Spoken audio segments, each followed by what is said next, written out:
9 KM news ગુજરાતમાં આપનું હાર્દિક સ્વાગત છે। ખેડા જિલ્લામાં સીડી નદી તેમજ વાત્રક નદીમાં નવા નીર આવતા ખેડા જિલ્લાના અનેક તાલુકાઓમાં ડાંગર સહિતના પાકને ભારે નુકસાન થવા પામ્યું છે। વિશેષ રિપોર્ટ શૈલેષસિંહ પરમાર, ખેડા જિલ્લા બ્યુરો ચીફ।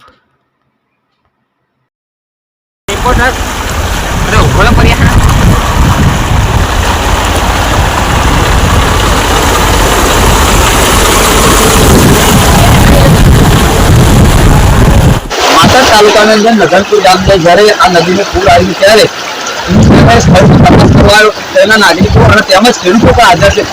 તમે શું કહેવા માંગો છો? આ નદી પાણી આવે છે, નદી પાણી આવે અમારે ગામમાં ઘણું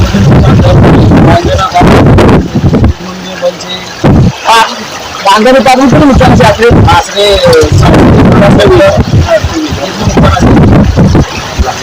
તો આટલા માત્ર તમારું નામ છે?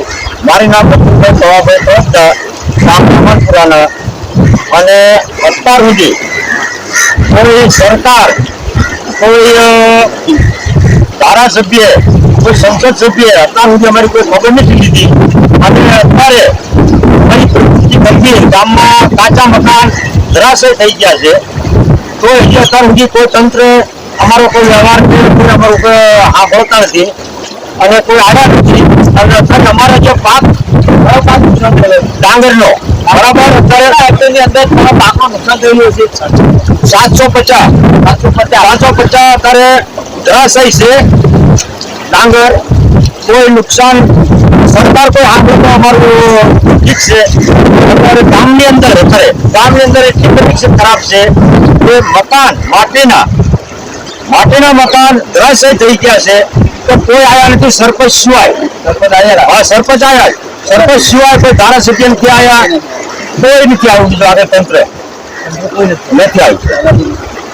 હવે જોવા જેવું કે ખેડૂતો કઈ માંગ કરે, ખેડૂતની માંગ કરે કે અત્યારે પાક નુકસાન એટલે ડાંગરનો પાક નુકસાન, અને ઘર ઘટી કેસ્ટ્રોલ જે સરકારના લાભાર્થી હોય, કેસ્ટ્રોલ હોય, કોઈ પાક નુકસાન હોય એ આપવા સરકારને વિનંતી છે, બરાબર। ખેડૂત અત્યારે બે હાલ છે, કારણ કે અગાઉની પરિસ્થિતિ એવી છે કે આ ભેંસો માટે જે ઘાસચારો હતો એ છેલ્લામાં જે ભેંસો માટે ઘાસચારો કરવામાં આવ્યો છે એ પણ નિષ્ફળ થયું છે। હવે ફરી એ જોવાનું છે કે હવે અમે શું કર્યું, એ એવું કહેવા માંગે છે એમની પરિસ્થિતિ એવી છે કે હવે અમે શું કરીશું, કઈ રીતે જીવીશું? અમારું ઘર પણ ફરી ગયું છે, તો અમે કઈ રીતે જીવીશું? હવે પ્રશાસન પાસે એ લોકો માગણી કરે છે કે હવે અમે શું કરીશું, બરોબર। એટલે હવે સરકાર હું કેર ન્યૂઝના રિપોર્ટ દ્વારા હું કહેવા માંગુ છું કે આ લોકોને થોડી ઘણી સહાય અને આ પ્રશાસને જો રૂબરૂ તપાસ કરવા આવે તો સારું છે, કેમ કે આ પાણી થયું આ છેવાડાના ગામડા છે એટલે એ ત્યાં સુધી આવે અને જે સહાય મળવા પાત્ર છે એ મળે એવી આશા રાખું છું। Shailesh Parmar, KM news.